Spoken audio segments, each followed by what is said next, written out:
Assalamualaikum warahmatullahi wabarakatuh. Ketemu lagi dengan saya Desti Rahmawati, di pertemuan yang kedua di mata kuliah kalkulus dasar ini, saya akan membahas terkait dengan sistem bilangan real dan juga pertidaksamaan, di mana referensi yang saya gunakan itu adalah buku kalkulus edisi ke-8, dari bukunya Farber, Purcell, dan juga Ricton. Oke, langsung saja. Yang pertama itu adalah sistem bilangan real. Di kalkulus itu, kita belajar terkait dengan sistem bilangan real dan juga, sifat-sifatnya. Nah, sebelum masuk ke sistem bilangan real gitu ya, nah kita terlebih dahulu masuk di bilangan-bilangan asli. Nah, yang dimaksud dengan bilangan asli itu adalah bilangan yang terdiri dari, bilangan 1, 2, 3, 4, 5, dan seterusnya. Nah, kemudian, untuk bilangan bulat itu sendiri itu dari bulat negatif, kemudian ada bulat yang positif gitu ya. Sehingga nanti dimulai dari, 0, 1, 2, 3, dan seterusnya, kemudian ada -1, -2, -3, dan sebelumnya gitu ya. Nah, ini yang dimaksud dengan bilangan bulat. Teman-teman pasti sudah pada tahu gitu ya, yang dimaksud dengan bilangan asli itu ada bilangan apa saja, kemudian bilangan bulat juga berapa saja gitu ya. Nah, sekarang kita lanjutkan lagi ke bilangan rasional. Jadi bilangan rasional itu adalah suatu bilangan yang bisa kita tuliskan dalam bentuk m per n gitu ya. Di mana di sini M-nya itu adalah merupakan suatu bilangan bulat gitu ya, dan juga N merupakan bilangan bulat. Tapi syaratnya di sini N-nya itu adalah tidak sama dengan 0 gitu ya. Jadi ini adalah yang dimaksud dengan bilangan rasional gitu ya. Jadi M-nya bilangan bulat, N-nya juga bilangan bulat, tetapi untuk N di sini N-nya bernilai yang tidak sama dengan 0 gitu ya. Nah, contohnya itu adalah di sini 3/4. 3 itu adalah bilangan bulat, kemudian 4 juga bilangan bulat, dan N-nya di sini, posisi 4 di sini itu tidak sama dengan 0. Nah, ini yang dimaksud dengan bilangan rasional. Nah, kemudian bilangan real itu sendiri, itu adalah suatu bilangan yang terdiri dari bilangan rasional, gitu ya. Ada bilangan rasional dan juga bilangan rasional atau irasional. Jadi bilangan irasional itu ya, selain bilangan rasional, seperti itu ya. Nah, ini, yang dimaksud dengan bilangan-bilangan real, gitu ya. Nah, bilangan real ini, jika kita gambarkan dalam garis bilangan gitu ya, garis bilangannya adalah seperti ini ya, ini.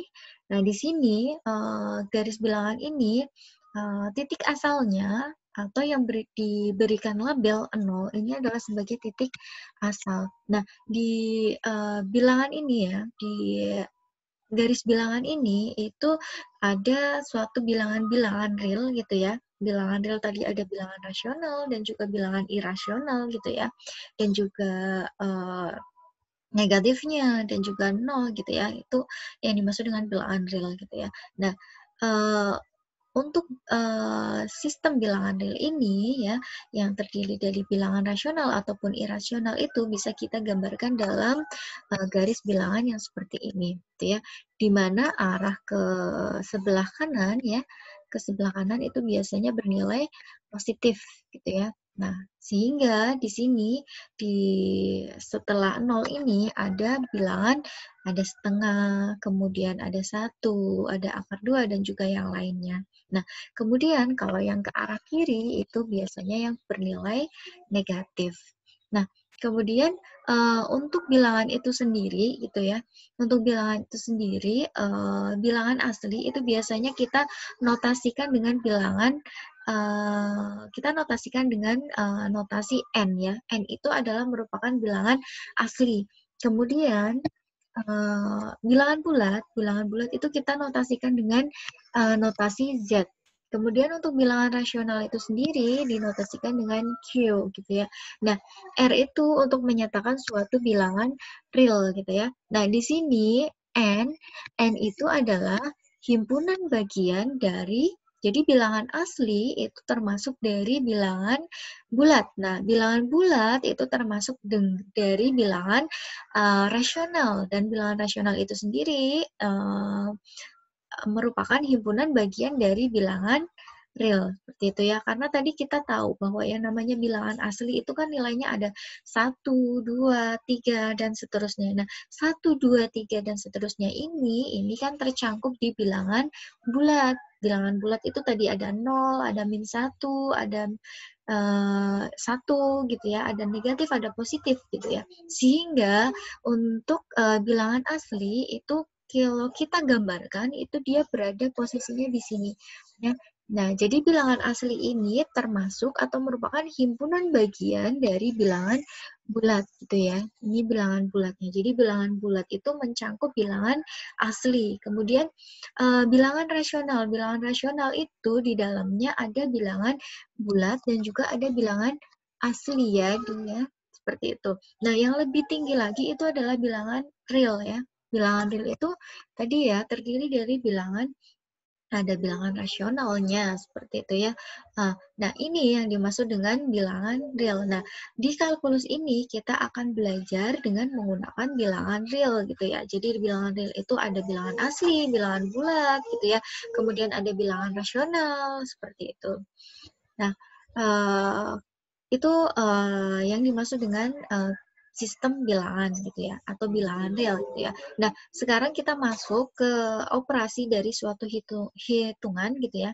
Jadi operasi hitungan kalau kita menghitung gitu ya, misalnya saya punya bilangan 1 gitu ya, misalnya X-nya itu adalah 1 dan Y-nya itu adalah 2 gitu ya. Kalau kita jumlahkan 1 ditambahkan dengan 2 itu hasilnya pasti akan sama dengan 2 ditambah 1 gitu ya. Ini ya, X ditambah dengan Y itu pasti hasilnya akan sama dengan Y ditambah X gitu ya. 1 ditambah 2 itu adalah 3, 2 ditambah 1 juga 3. Nah, sifat ini yang dimaksud dengan hukum komutatif gitu ya. Jadi di operasi hitungan itu ada hukum komutatif. Jadi komutatif ini artinya ketika kita menjumlahkan dua bilangan itu hasilnya akan sama ketika bilangan tersebut dibalik gitu ya. Misalnya tadi ya 1 tambah 2 itu akan sama dengan 2 ditambah 1. Begitu juga untuk perkaliannya gitu ya. Perkaliannya itu juga bersifat komutatif. Yang perkaliannya ketika misalnya X-nya tadi 1 dikalikan dengan 2, ini hasilnya akan sama dengan 2 dikali dengan 1. Nah, kemudian selanjutnya itu adalah hukum asosiatif. Nah, yang dimaksud dengan hukum asosiatif di sini adalah ketika kita menjumlahkan gitu ya, kita menjumlahkan ada 3 bilangan. Misalnya X-nya itu 1 gitu ya. Kemudian Y-nya tadi 2 ya, Z-nya 3. Nah, kita kalau di operasi penjumlahan kan kita lakukan operasi dulu gitu ya, yang tanda kurung saya kerjakan dulu. Jadi di sini 2 ditambah 3 itu nanti hasilnya akan sama gitu ya. 2 tambah 3 terus ditambahkan dengan 1 gitu ya. Itu hasilnya akan sama dengan yang di sebelah kanan sini ya. Ini X-nya tadi berapa? 1 ya. 1 ditambah 2 kemudian ditambah 3. Nah, ini hasilnya akan sama. Nah, jadi 2 ditambah 3 itu adalah 5, kemudian 5 ditambahkan dengan 1 hasilnya adalah 6. Kemudian kalau kita kerjakan dulu yang di sini 1 ditambah 3 itu adalah 3, ditambahkan dengan 3 itu hasilnya adalah 6. Gitu ya. Nah, ini yang dimaksud dengan sifat asosiatif atau hukum asosiatif. Dan di penjumlahan ini berlaku hukum asosiatif. Begitu juga untuk yang perkalian. Perkalian juga seperti itu. Jadi untuk perkalian itu kita kerjakan dulu yang di dalam kurung, baru kemudian yang di luarnya itu nanti akan sama dengan ketika kita kalikan dulu X dengan Y, baru dikalikan dengan Z. Nah, ini yang kedua. Nah, kemudian hukum distribusi, ini adalah hukum yang ketiga, gitu ya. Hukum distribusi ini, sisi yang sebelah kiri gitu ya, itu nanti hasilnya akan sama dengan yang sebelah kanan gitu ya. Nah, kalau distribusi itu maksudnya adalah ketika kita menjumlahkan ini dulu, Y ditambah dengan Z, itu nanti baru dikalikan dengan X, itu hasilnya akan sama dengan X dikali Y ditambah dengan X dikali Z, gitu ya. Seperti di operasi yang seperti biasa ya, yang sering kita lakukan gitu ya. Kalau misalnya saya punya modelnya gini, X-nya 1, Y-nya 2, ditambah 3 gitu ya. Nah, ini kan kita jumlahkan dulu. 2 ditambah 3, 5, baru kemudian kita kalikan 1, hasilnya adalah 5. Nah, ini hasilnya akan sama dengan ketika kita satu-satu gitu ya. 1 dikali 2 itu adalah 2. Nah, karena ini plus, sehingga ditambah dengan 1 dikali 3. Itu hasilnya adalah 3. Nah, ketika jumlahkan, hasilnya akan sama dengan 5. Jadi ini 1 dikali 5, hasilnya 5, dan ini juga hasilnya 5. Nah, ini yang dimaksud dengan hukum distribusi. Nah, kemudian yang keempat itu adalah adanya elemen-elemen identitas. Yang dimaksud dengan elemen identitas itu adalah terdapat dua bilangan real yang berlainan, gitu ya. Ada 0 dan juga 1 yang memenuhi ketika kita punya bilangan X, gitu ya. X itu adalah variabel yang mewakili suatu bilangan, gitu ya. Nah, X ditambahkan dengan 0, itu kan hasilnya akan sama dengan X itu sendiri. Itu untuk yang penjumlahan. Jadi elemen identitas itu ada 0 sama 1 gitu ya. Nah, 0 itu adalah elemen identitas ketika operasinya itu adalah penjumlahan, gitu ya. Nah, kemudian ketika dikalikan itu elemen identitasnya itu adalah 1 ini ya, karena hasilnya akan diperoleh bilangan itu sendiri. Ketika kita kalikan, hasilnya bilangan itu sendiri, dan ketika kita jumlahkan, itu adalah hasilnya bilangan itu sendiri. Nah, ini yang dimaksud dengan elemen identitas. Jadi, di sini elemen identitasnya ada 0 sama 1. Seperti itu.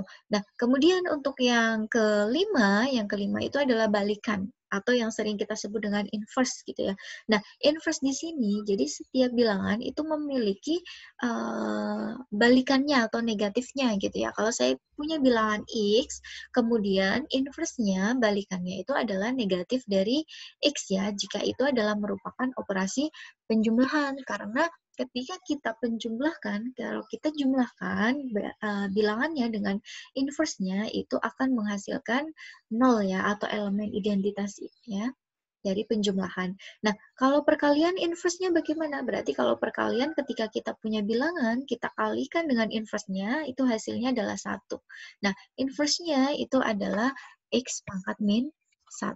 Seperti itu. Nah, ini yang dimaksud dengan balikan atau inverse. Nah, ini adalah beberapa beberapa operasi di hitungan gitu ya. Jadi ada sifat komutatif, kemudian ada asosiatif, ada distribusi gitu ya. Jadi yang ketiga dan yang keempat itu adalah elemen identitas dan juga inverse. Jadi di sini ada 4 operasi hitungan gitu ya. Jadi yang pertama itu adalah hukum komutatif, yang kedua itu adalah hukum asosiatif, dan yang ketiga hukum distribusi, dan yang keempat adalah ada elemen identitas dan juga inverse. Seperti itu. Nah, kemudian kita masuk ke urutan pada garis bilangan real ya. Nah, urutan dari garis bilangan real. Tadi kan kita sudah sempat menggambarkan yang dimaksud dengan garis bilangan ya. Jadi bilangan real itu dapat kita gambarkan dalam garis bilangan ya. Ini ya, ini adalah garis bilangannya, misalnya ya, ini labelnya itu adalah 0 gitu ya. Nah, kemudian misalkan kita punya X kurang ya, X itu kurang dari Y, berarti nilai X itu berada di sebelah kiri dari Y. Misalnya X-nya karena nilainya kurang dari Y, X-nya tadi 1, Y-nya itu adalah 2. Nah, 1 berarti dia posisinya ada di sini. Dan 2 di posisinya di sebelah kanan. Seperti itu ya. Makanya di sini X-nya dia berada di sebelah kiri dari Y ya. Ini X-nya dan ini adalah Y-nya. Pada bilangan real. Nah, kemudian bilangan-bilangan real yang bukan 0 itu dipisahkan nanti menjadi dua himpunan yang terpisah, yaitu bilangan real yang positif dan bilangan real yang negatif, gitu ya. Nah, di sini ketika tadi kita punya X kurang dari Y, gitu ya, kalau kita ekuivalen gitu ya, nah ini akan ekuivalen ketika Y itu dikurangi dengan X gitu ya, karena nilainya Y-nya itu adalah yang lebih besar Nah, sehingga ini hasilnya adalah positif. Ya. Nah, kemudian lambang yang saya maksud gitu ya, yang saya masuk di sini itu adalah konjungsi ya, sehingga dan karena gitu ya. Jadi setara gitu ya, ekuivalen. Nah, gitu ya. Jadi X kurang dari Y itu nilainya akan ekuivalen dengan Y dikurangi dengan X yang nilainya bernilai positif. Seperti itu. Nah, kemudian di sini ada beberapa sifat ya, sifat urutan pada garis bilangan real gitu ya. Nah, sifat urutannya yang pertama itu disebut dengan trikotomi. Yang dimaksud dengan trikotomi di sini adalah ketika kita punya dua bilangan, yaitu bilangan X dan juga bilangan Y gitu ya, adalah suatu bilangan-bilangan gitu ya. Maka pasti satu di antara yang berikut itu nanti akan berlaku gitu ya. Satu di antara ini ya, X kurang dari Y atau dia nanti akan bernilai X lebih besar dari Y. Jadi ketika saya punya dua bilangan, itu berlaku salah satu di antara dua ini ya. Yang pertama ini yang kedua. Bisa saja X-nya yang kurang dari Y atau X-nya yang lebih dari Y bilangannya gitu ya. Itu yang dimaksud dengan sifat trikotomi. Nah, kemudian yang kedua itu adalah sifat ketransitifan. Nah, yang dimaksud dengan ketransitifan di sini itu adalah ketika kita punya X nilainya kurang dari Y dan Y itu kurang dari Z, maka X itu pasti akan kurang dari Z. Sebagai contoh gitu ya. Misalnya X-nya adalah bilangan 1, Y-nya 2.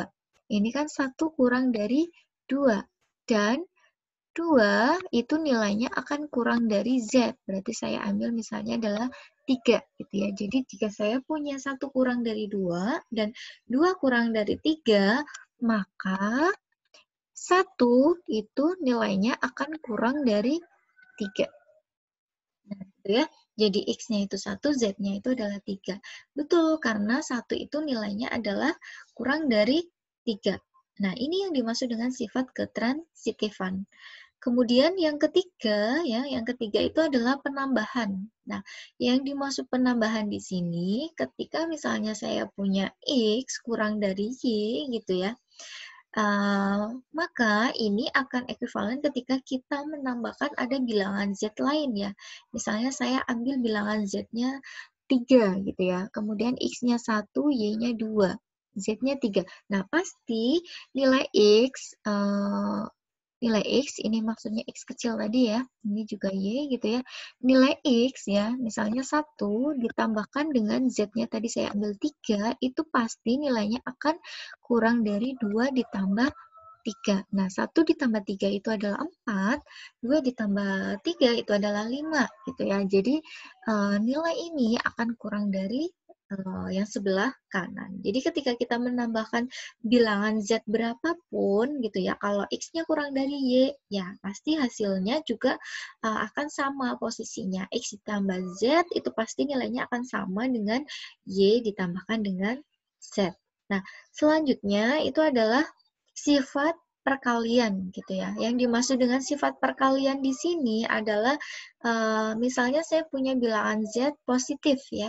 Z itu bilangan positif itu ada 1, ada 2 gitu ya. Bernilai positif. Nah, ketika misalnya X kurang dari Y, kalau dikalikan itu pasti akan hasilnya juga akan kurang dari. Tadi kan ini 1 ya, misalnya X-nya 1, Y-nya 2. Terus Z-nya itu adalah bilangan yang positif. Misalnya saya ambil bilangan 2 juga gitu ya.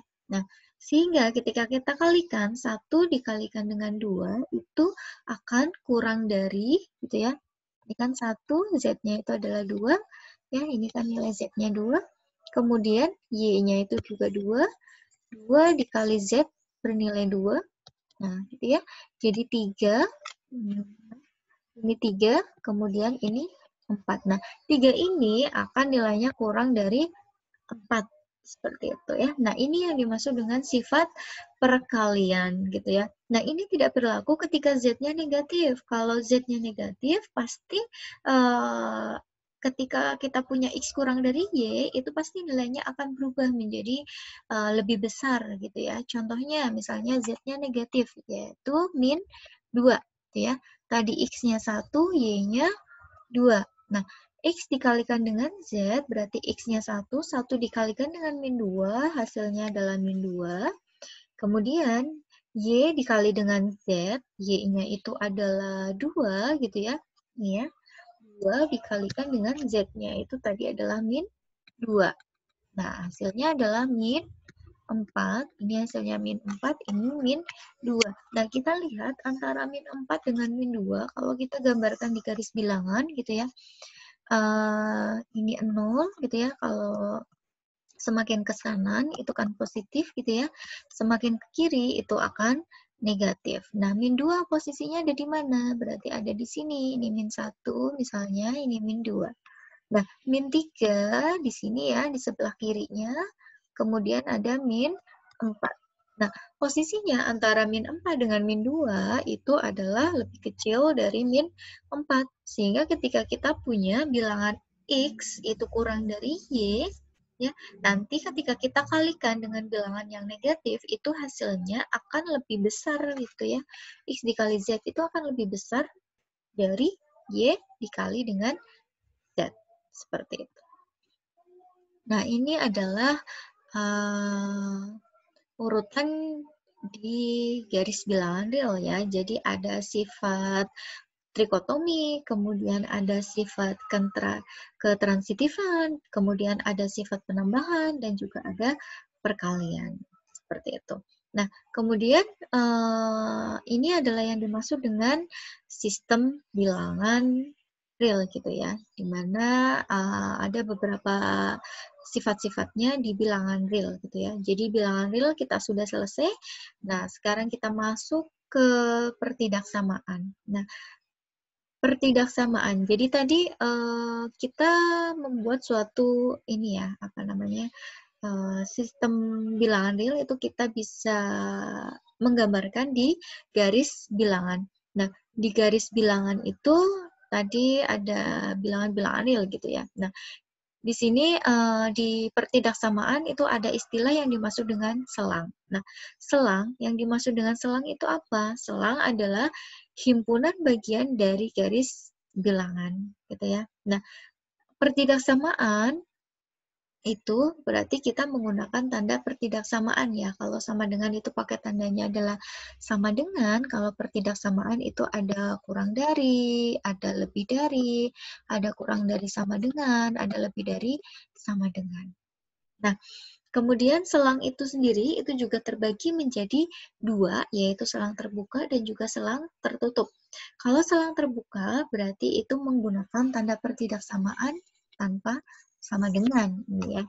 Tapi kalau selang tertutup itu kita menggunakan yang ada tanda sama dengannya, sehingga selang terbuka itu bisa kita notasikan dengan A kurang dari X kurang dari B gitu ya, di mana A sama B itu adalah suatu bilangan gitu ya, bilangan X-nya adalah nilai bilangan di antara A sampai B gitu ya. Nah, A sampai B ini adalah selang terbuka karena di sini tidak ada tanda sama dengannya. Nah, ini bisa kita tuliskan juga, notasikan dengan lambang A, B gitu ya. Di sini adalah terbuka gitu ya. Tanda kurungnya terbuka. Nah, kemudian kalau yang selang tertutup itu kita notasikan dengan seperti ini. Ini ada tanda sama dengannya. Ini yang dimaksud dengan selang tertutup. Nah, kalau kita lambangkan itu dengan menggunakan seperti ini. Tandanya adalah kurung tutup seperti ini ya. Ini adalah tutup. Ini untuk menunjukkan kalau selangnya itu adalah selang tertutup. Nah, kalau kita gambarkan di garis bilangan, contohnya di gambar 1 di sini, ya, di gambar 1 di sini ini adalah contoh dari selang yang terbuka ya. Selang terbuka nilainya di antara A sampai B gitu ya, di mana A-nya itu adalah min 1 dan B-nya itu adalah 6. Nah, kalau kita gambarkan di garis bilangan, itu di sini juga akan terbuka ya, ini terbuka. Nah, ini kan min 1 dan ini adalah 6. Terbuka ya, ini yang dimaksud dengan selang terbuka. Kemudian kalau selang tertutup, kalau kita gambarkan di garis bilangan ya, di sini contohnya nilai A-nya itu adalah min 1, B-nya itu adalah 5. Kalau kita gambarkan di garis bilangan, ya, nah ini ada min 1, ini 5 ya. Ini tandanya juga tertutup ya. Kemudian di garis bilangannya ini juga kurungnya kurung tutup seperti ini. Ini untuk menggambarkan bahwasannya yang kedua ini adalah selang tertutup. Nah, ini adalah beberapa notasi yang ada di pertidaksamaan ya. Di garis bilangannya, kemudian ada notasinya. Nah, kemudian misalnya saya punya di sini himpunannya X, nilai X itu berada di A sampai B ya. Ini berarti kita sebut dengan terbuka, kita notasikan seperti ini, dan di garis bilangannya juga ininya akan terbuka. Kemudian kalau yang tertutup ya, himpunan X-nya, di mana X-nya itu nilainya di antara sama dengan ya, ini ada tanda sama dengannya, ini juga ada tanda sama dengannya, gitu ya. Nah, ini selang tertutup. Nah, kalau kita gambarkan di garis bilangan, ininya akan tertutup. Nah, kemudian di sini ada himpunan X-nya, nilainya itu di antara tertutup sama terbuka. Nah, yang terbuka itu adalah di B, sehingga di sini adalah kurung buka, B-nya. Kemudian kalau yang tertutup itu adalah posisinya yang ada di A. Gitu ya. Kalau kita gambarkan di garis bilangan, itu modelnya juga akan seperti ini. Nah kemudian yang selanjutnya itu yang tertutup adalah yang di B-nya, sehingga B-nya di sini posisinya kurung tutup gitu ya. Nah ini juga nilai X-nya, dia berada di antara B-nya itu ikut gitu ya, nilainya ada di sini. A-nya di sini tidak ikut gitu ya. Nah kemudian kalau ketika saya punya X-nya kurang dari sama dengan B, ini juga merupakan tertutup ya. Kalau kita gambarkan di garis bilangan, karena nilainya kurang dari otomatis dia arahnya akan ke kiri gitu ya, akan ke kiri semakin negatif. Kalau kita lanjutkan terus, itu artinya adalah sampai min tak terhingga, sehingga di sini minta terhingganya itu adalah kurung buka ya, sedangkan B-nya itu adalah kurung tutup. Beda dengan yang di sini di bawahnya. Kalau di bawahnya itu adalah terbuka dua-duanya ya, karena kurang dari dia akan semakin ke kiri, semakin ke minta terhingga, sehingga di sini minta terhingga sampai B-nya dua-duanya adalah terbuka. Kemudian kalau yang selanjutnya, yang lebih besar dari sama dengan A, berarti otomatis dia akan semakin ke kanan. Kalau ke kanan bernilai positif sampai tak terhingga, gitu ya.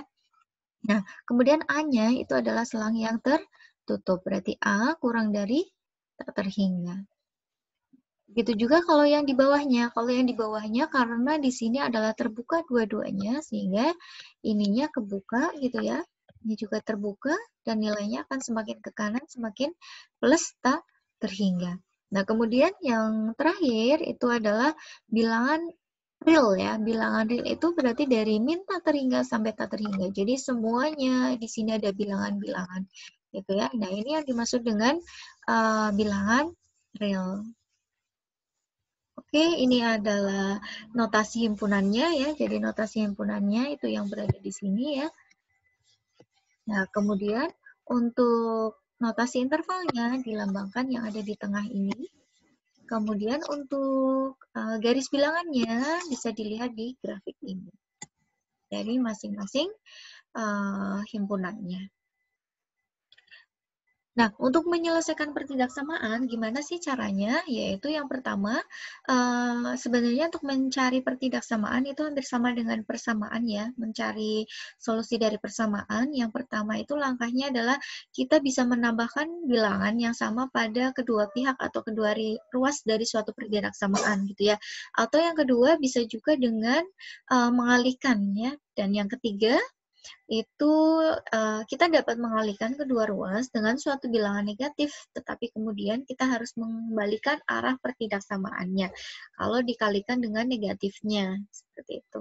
Nah, contohnya di sini saya punya contoh ya, ada suatu pertidaksamaan 2x min 7 itu kurang dari 4x min 2. Ini berarti terbuka ya. Jadi yang sebelah kiri itu nilainya kurang dari 4x min 2 gitu ya. Nah, cara menyelesaikannya tadi kita bisa menjumlahkan gitu ya. Nah, yang pertama karena saya akan menjumlahkan ya, saya menjumlahkan berarti di sini ini tadi soalnya ya. 2x min 7 kurang dari 4x min 2. Nah, berarti kita tambahkan dengan bilangan 7 karena saya akan mencari nilai x-nya, posisinya yang ada di sebelah kiri sini. Sehingga saya akan menghilangkan min 7-nya ini. Cara menghilangkan min 7 ya kita tambahkan dengan plus 7-nya gitu ya. Nah, berarti 2x ya. 2x min 7 gitu ya. Ini kan kurang dari 4x min 2. Jadi 2x min 7 karena kita akan menghilangkan min 7-nya sehingga di sini saya tambahkan dengan 7 kurang dari 4x min 2 karena ruas di sebelah kiri kita tambahkan dengan 7, yang sebelah kanan juga kita tambahkan dengan 7. Nah, hasilnya adalah 2x, ini habis ya, kurang dari 4x min 2 plus 7. Itu hasilnya adalah 5. Berarti 4x plus 5. Nah, setelah itu kita akan menambahkan dengan min 4x. Kenapa min 4x? Karena di sini kembali lagi yang akan saya cari adalah nilainya x ya. Nilainya x adalah berapa gitu ya. Sehingga untuk sebelah kiri itu saya posisikan di x-nya itu berada di sebelah kiri. Sehingga di sini 2x saya tambahkan dengan min 4x karena saya akan menghilangkan min 4-nya yang ada min 4x yang ada di posisi sebelah kanan gitu ya, sehingga saya jumlahkan dengan min 4x. Min 4x kurang dari 4x min, tadi kan saya kurangi dengan min 4x ya, ditambah dengan 5. 2x dikurangi 4x itu sama dengan min 2x, nilainya akan kurang dari, ini sudah habis ya, sehingga sekarang min 2x kurang dari 5. Nah, ini posisinya x-nya sudah berada di sebelah kiri. Nah, di sebelah kanan sudah tidak ada x-nya lagi, gitu ya. Tinggal suatu bilangan 5. Gitu. Nah, untuk mencari nilai x-nya berarti x, gitu ya. X-nya, nah ini berarti kita kalikan dengan negatifnya. Karena saya akan mencari nilai x, sehingga di sini ada min 2 untuk menjadikan 1 gitu ya, 1x untuk menjadikan x berarti kan harus dikalikan dengan min setengah gitu ya. Ya, min setengah ini kan aslinya adalah min 2x seperti ini ya. Kurang dari 5 karena ini dikalikan dengan min setengah, otomatis ini juga dikalikan dengan min setengah. Nah, karena dikalikan dengan min setengah sehingga tanda kurang dari ini akan berubah menjadi lebih dari, sehingga hasilnya adalah min setengah dikali dengan min 2 itu hasilnya adalah x. Jadi x itu lebih besar dari min 5/2. Jadi yang sebelah kiri itu adalah yang hanya variabel x saja gitu ya. Sehingga gimana caranya untuk kita mencari x-nya itu berapa, sehingga kalau di soal ini ya kita harus menghilangkan min 7-nya dulu gitu ya, dengan cara menambahkan plus 7, kemudian setelah itu kita dapatkan ini ya. Nah, ini berarti kita harus memindahkan posisi 4x-nya gitu ya, posisi 4x-nya ke sebelah kiri, seperti itu. Nah, sampai diperoleh x-nya itu adalah lebih besar dari min 5/2. Ini berubah menjadi lebih besar karena sesuai dengan ini ya, sesuai dengan bagaimana caranya untuk menyelesaikan pertidaksamaan, yaitu dengan yang ketiga ini. Ketika dikalikan dengan suatu bilangan yang negatif, otomatis tandanya akan berubah. Sehingga kita peroleh nilai x-nya itu akan lebih dari min 5/2. Nah, kalau kita gambarkan di garis bilangan ya, gambarnya bisa dilihat di sini. itu. Nah, min 5/2 itu posisinya dia berada di sini. Ini adalah min 5/2. Oke, mohon maaf ya. Nah, ini adalah min 5/2. Nah, kemudian karena lebih besar dari min 5/2, otomatis arahnya akan ke kanan karena lebih besar. Nah, karena ini adalah terbuka, sehingga ini tutupnya, kurung tutupnya yang kebuka gitu ya. Nah, ini bila kita gambarkan di notasinya gitu ya, lambangnya itu adalah min 5/2 sampai tak terhingga, karena ini adalah sampai tak terhingga nilainya ya. Tuh.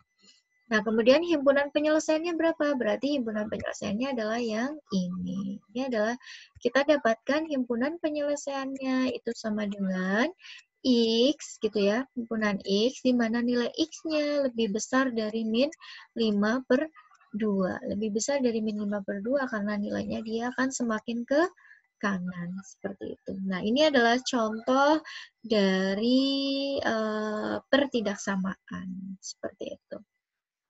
Oke, jadi untuk pertemuan kali ini, yang dibahas itu adalah tadi ya, terkait dengan bilangan real dan juga pertidaksamaannya, kemudian bagaimana caranya kita menggambarkan di garis bilangan dari suatu pertidaksamaan sampai kita peroleh solusinya atau himpunan penyelesaian dari pertidaksamaan. Oke, mungkin untuk video yang kedua ini saya cukupkan sampai di sini dulu. Insya Allah nanti kita lanjutkan video selanjutnya di pertemuan yang ketiga gitu ya. Nah, berarti saya cukupkan untuk pertemuan hari ini. Mohon maaf apabila tadi ada kesalahan kata gitu ya, dan mohon koreksiannya gitu. Apabila ada kesalahan gitu ya. Dan terima kasih. Wassalamualaikum warahmatullahi wabarakatuh.